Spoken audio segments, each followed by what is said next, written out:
Hi everyone, welcome to my review of Isao Takahata's Grave of the Fireflies in 1988.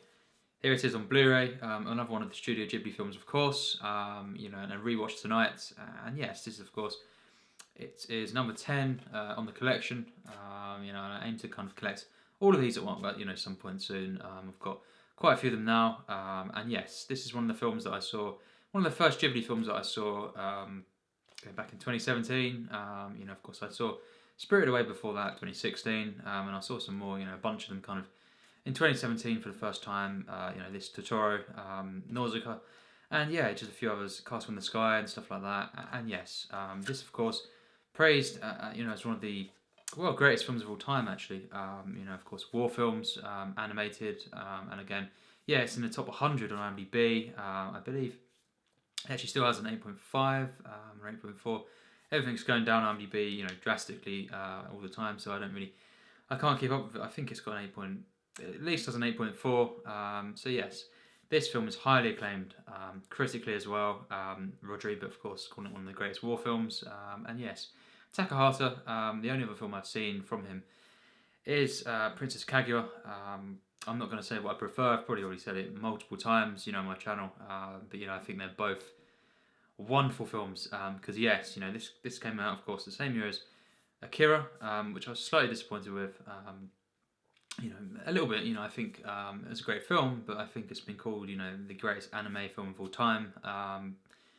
For me, definitely not, and this is, far better for me. I think this is an absolute masterpiece. What a wonderful film! It truly is something special. And remarkable that he made Kaguya as well. Just a genius, really. Of course, Miyazaki. My favourite of the kind of the bunch of filmmakers that I've explored. Animation stuff. But I think Takahata. Once I see all his films, be a close second. I think he is a true master. And of course, it's very, very sad. He passed fairly recently. But he's left behind wonderful films for people to explore and be moved by. Now, this film is basically, yes, you see at the beginning, basically this character of Sato. He is dying, and it's kind of after World War II kind of thing at this point. And yes, the rest of the film is kind of, just before the end of World War II. It's in a city in Japan, of course. Him and his sister, basically, it's their struggles throughout just the very end of the war, the Second World War, in Japan, and yes, their struggles with starvation, just surviving in general, and stuff, and losing their family, and all this kind of stuff. It's just basically deals with the effects of war, but it's not really, some have called it an anti-war film. You could say that, you definitely could say that. But it's more about, this relationship, really, and just looking after one another and stuff. And as well, isolation, how basically, especially in times of, war, how unfortunately, not everyone kind of is caring and stuff, and basically they don't get treated well by their kind of relatives and stuff, because their mother falls ill, and stuff happens, and then basically they get taken in by the relatives at first, and then eventually they go and kind of to the outskirts and stuff, and they kind of go to this little kind of shelter and make their own home there and stay together there. And yes, the rest of the film is that their survival, and it comes to a conclusion. This is not going to be a spoiler review, but it comes to conclusions that it's very, very tragic, and kind of it's one of the most moving films of all time. Of course, you know from the very opening scene that this is the same character. He dies there and then, really. Starvation and stuff. So yeah, it's not, you can't really spoil some of it. It's just about how it happens, and just the deep exploration of the effects of war, and just as well isolation. And of course, there is so much hope in this film. There's so much kind of wonderful scenes of this, these two characters, Sato and Setsuko, the very young sister in the film, and really, it's such a wonderful film. This is not really a fantasy film. It's more of a very, very dark kind of war film. But it has got so much scenes that are just so hopeful and kind of just really uplifting. Especially the first half, of course. They're kind of when they're playing together and stuff, and it's such a meaningful relationship that when things do happen that are very, very sad, deeply, deeply moving, move me to tears once again. It's so meaningful. It's so emotional. This is one of the most emotional films of all time, and it is definitely one of the best anime films that I've seen. It's not quite very, very best, but I think it's definitely in my top 150 films of all time. I have such an emotional connection to this film, and it's so much I get so much enjoyment of seeing the scenes when they're together, and they're happy together and stuff. And then I'm also very, very deeply moved by the events in the second half, especially the last sort of act of the film, and of course it's just visually stunning. This film, it really is. The animation is wonderful. I like this much more than something like Akira. The animation, I think, is just much more charming. Studio Ghibli, I think they're best. They're going to be the best for me. I can tell, I definitely just prefer this overall kind of feel, this kind of look of the film, the themes and stuff, and just how human it is and stuff. And the animation is so charming, of course.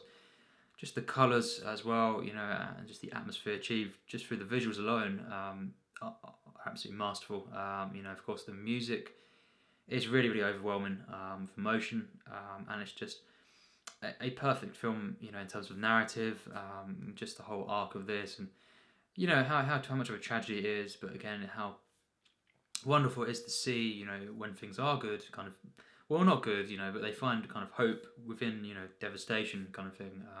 It's kind of it's showing the bond between these two. They're really just the family of the film. Really, you could say them two alone.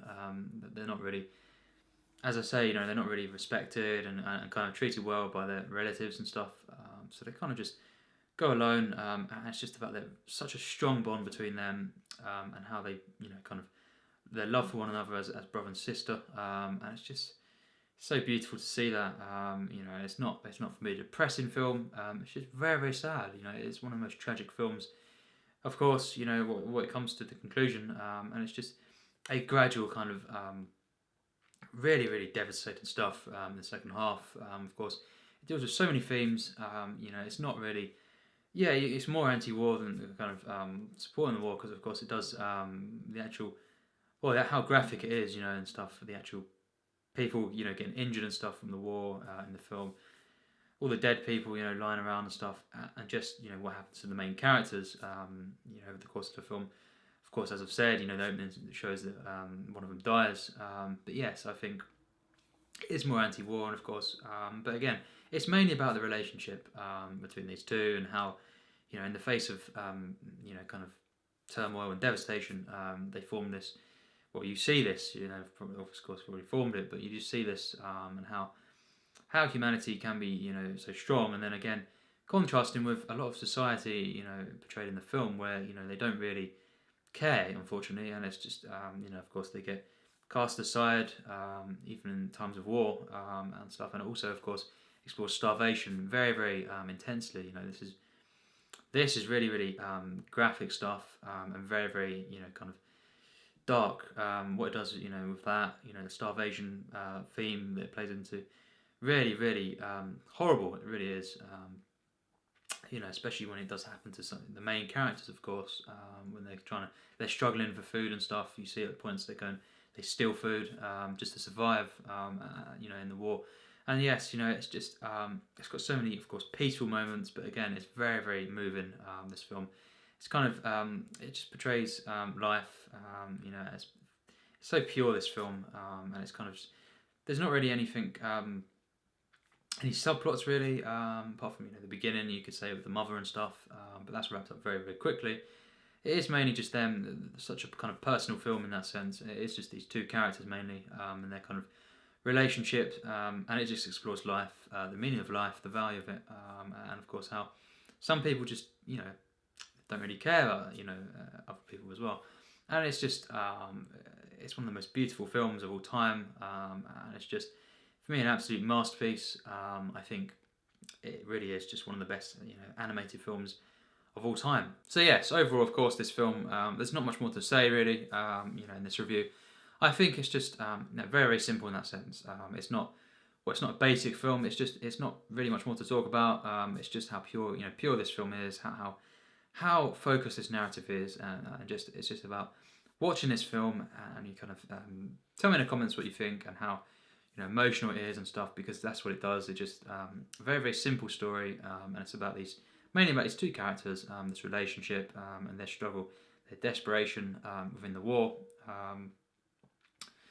and as well, of course, how society, how they interact with that, and how it deals with many, many different issues in society and stuff, about isolation as well, and of course family units and stuff, and yes, of course, it's just basically about how spiritual this film is and stuff, and it's so high on my favourite films list, because it's so emotional. The connection I have with these characters, who are so masterfully written, and kind of brought to the screen.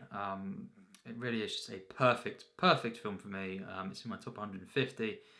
This film is just monumental film. It really is, and it just brings me to tears. Such a powerful film, and even rewatching it, of course, as well. I think actually it's one of them films where the tragedy of it, once you see it all, and you go back to it, even from the beginning, when it's not necessarily sad at these moments, because you know what's going to happen. It makes it more kind of more sad throughout and stuff, and of course just more of a richer experience. So it's very, very layered in that sense, and it's just a film that it has got some maybe ambiguous ways of presenting kind of different parts of the film, but mainly it is very, very easy to kind of understand and follow, and it's just about this journey. Very short film, just about this journey, and stuff, and kind of a survival film, but it really is just about humanity, and stuff in general, and such a personal and immensely powerful relationship that this brother and sister has, and just caring for one another. It's such a warm film. It's such a beautiful film in every sense.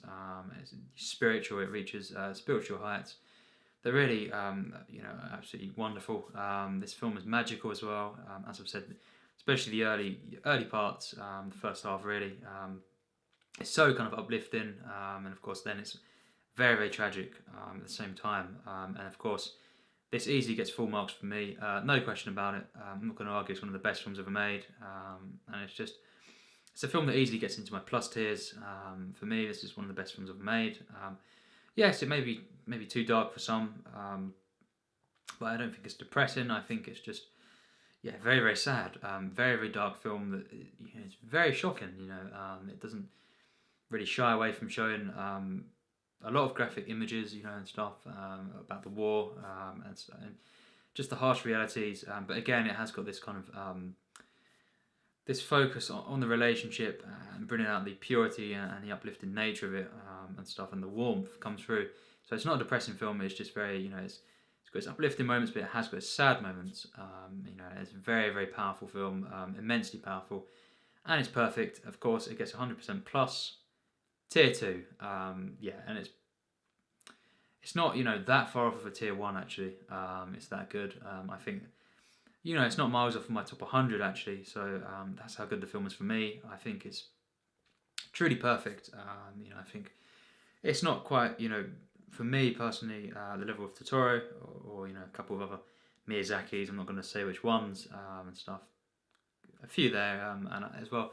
Kaguya, we'll have to wait and find out what I prefer of that. And this, I've probably said it a couple of times on my channel, but it's pretty close anyway. So yes, I think I can't wait to see all the rest of Takahata's films, and of course Studio Ghibli, anime in general. Really got to try and buy loads more. Very, very soon, probably in about a week or so. And yes, I just think this film is absolutely perfect. It's a masterpiece. If you've not seen the film, I've not done any spoilers here. Check it out. Hopefully will be moved, and just in awe of how good this film is. It's perfect for me in every sense. How it elevates, just really is a wonderful film, and it is mainly about this relationship, this pure relationship between these humans, brother and sister, and it's just Beautiful, beautiful film, wonderful film, soulful, and just a tragedy. But again, it has got its uplifting moments, and it's just a wonderful, wonderful film that I'd highly recommend. And it's just Grave of the Fireflies is an absolute masterpiece. So yes, of course, I rewatched another film tonight, another Japanese film, Rashomon, Criterion as well here. So that'll be up in the next few days as well, the review for that. But yes, thanks for watching my review.